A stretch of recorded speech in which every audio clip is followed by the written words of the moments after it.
Picture this.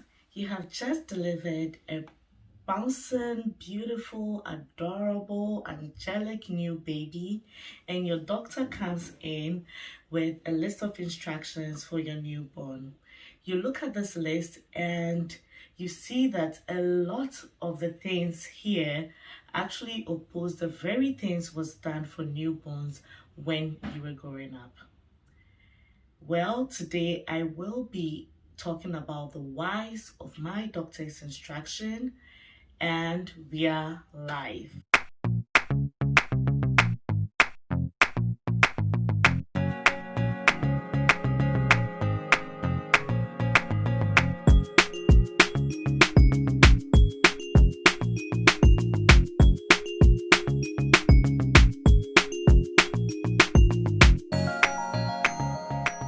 Hello, yummy mummies and mummies to be, yummy daddies and daddies to be. Welcome to the Maternity Diary.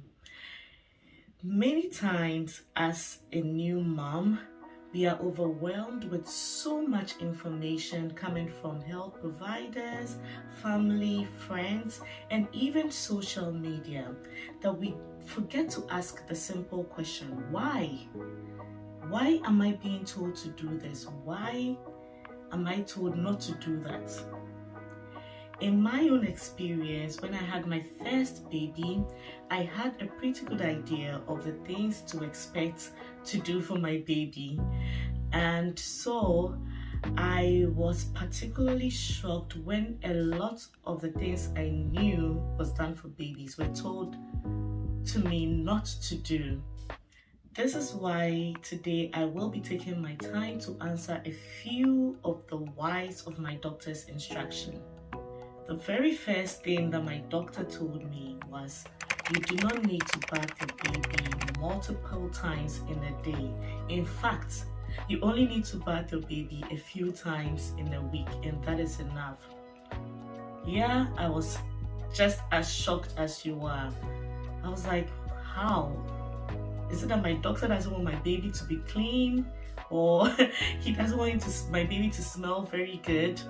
The simple answer to this is newborn babies have sensitive skin, so the constant exposure to water and soap, especially the scented soaps, can cause a lot of dryness and irritation to their skin. And this can cause or exacerbate certain skin conditions such as eczema. So it is highly advised that you do not bath your baby multiple times because they have a natural protection on their skin. So you using scented soaps can strip them of this natural protection that they have.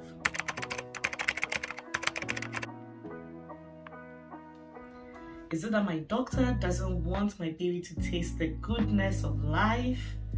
Why are you telling me to do this?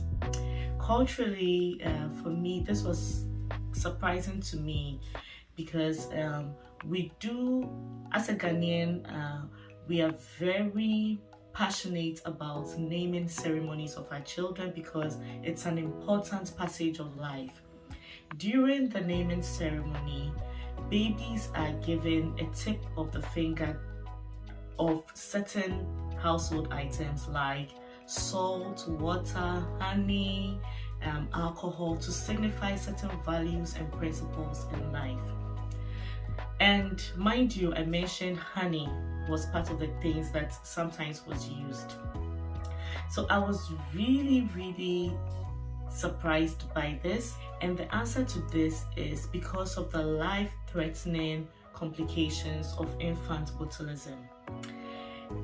Botulism is from a toxin or poison from the Clostridium botulinum bacteria, which is mostly found in the soil or in sand, and sometimes contaminates honey as well. So even giving a drop of honey could be detrimental to the health of the baby and can lead to death as well. If you're like me, you'll be used to seeing parents and grandparents using very hot water or warm water to like constantly try to clean the remains of the umbilical cord in order to aid in healing.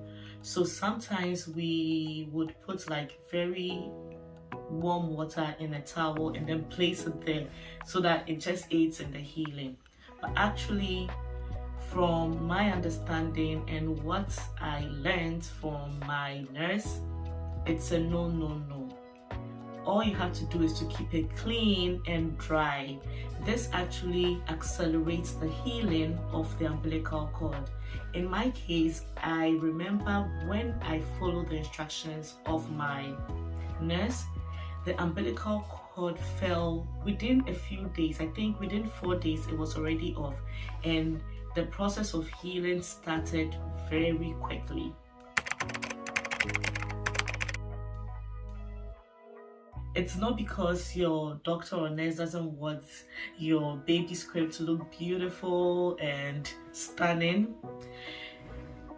I mean, most of us moms, especially when you're expecting a newborn, you want to try to decorate the crib so that it's looking stunning, and maybe for yourself, because the babies don't even know what that is. They can't even see very clearly.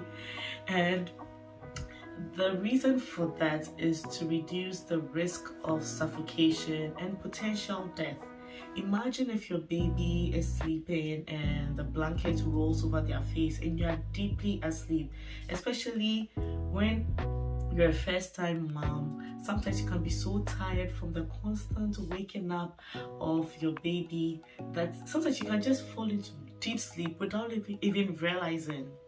So these toys, even though they look very innocent, can be a danger to your baby's health.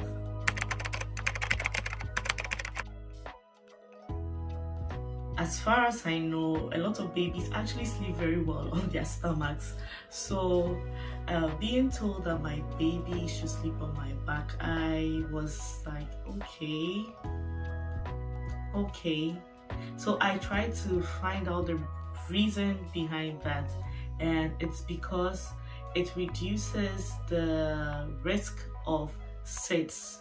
SIDS is sudden infant death syndrome, and it is the sudden death of a baby in their sleep, usually at nighttime, and the cause of death cannot be explained. And this usually happens for babies under the age of 1 year old. So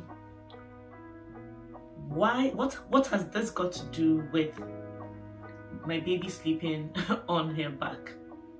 Statistics have shown that the number of SIDS deaths has reduced significantly since most mothers started putting their babies on their back.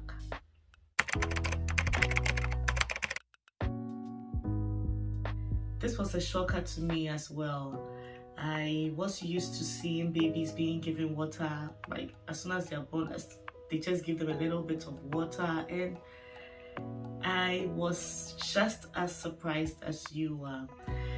The reason we are told to do this is because in as much as water is the healthiest drink for kids and adults, it actually is bad for babies because the kidneys of babies are not fully developed yet, and so they cannot hold as much water as kids and adults and cannot process this water.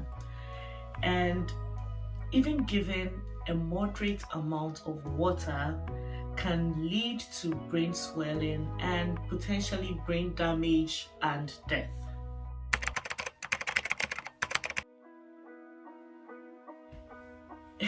I think most mothers would attest to the fact that a lot of babies sleep much better when they are burped. And what happens is during feeding, they take in a lot of gases. So burping actually helps to release these gases, to remove these gases that have been trapped during feeding. These gases can cause like a lot of discomfort to the baby. Sometimes can even make the baby upset or cranky for a long time. So burping the baby is a very important thing to do. Like this video and subscribe right now, or this doggo will be sad. One very interesting instruction I had from my nurse, and she happened to be an African, and she told me, I think she actually told me this because she knew I was also African, and she knew it was something that was done a lot by African parents. So she told me not to mold the baby's head. If you're from Ghana, you would know that most of the time our mothers-in-laws, our grandmothers would like to try to mold the head of the baby because of the space that is found here and there of a newborn baby. They are called the fontanelles, the front fontanelle and the back fontanelle. And usually if you hold a newborn baby and you just put your hand here, you would feel like a dent over here and a dent over there. And a lot of times it's believed by grandparents that you need to close that gap. It has to be closed. I mean, eventually it has to be closed, but they believe that you have to use hot water and towel to press the baby's head so that they can heal. They can like close those gaps very quickly. But mommies, grandmommies, mother-in-laws, mothers, please stop doing this to your babies, because there's a reason why this is there and that is there. As an adult, you don't see it anyway. And I actually even asked myself, why is it something that the Western people do? If they do not do it, which they don't, how is it that their babies' heads like get fused, their skulls get fused? It was like something that I really thought about. So I was amazed to hear that, but then I was intrigued and wanted to know more about it. And there's a very good reason why that is there. It helps your baby's brain to grow, and it will fuse naturally on its own. So please stop molding your baby's head, especially when you think you're going to mold the baby's head to be round. If the baby's mother and father have long heads, no amount of molding is going to give them a round head. It's going to still give them a long head, just like their parents. So please, we need to stop that.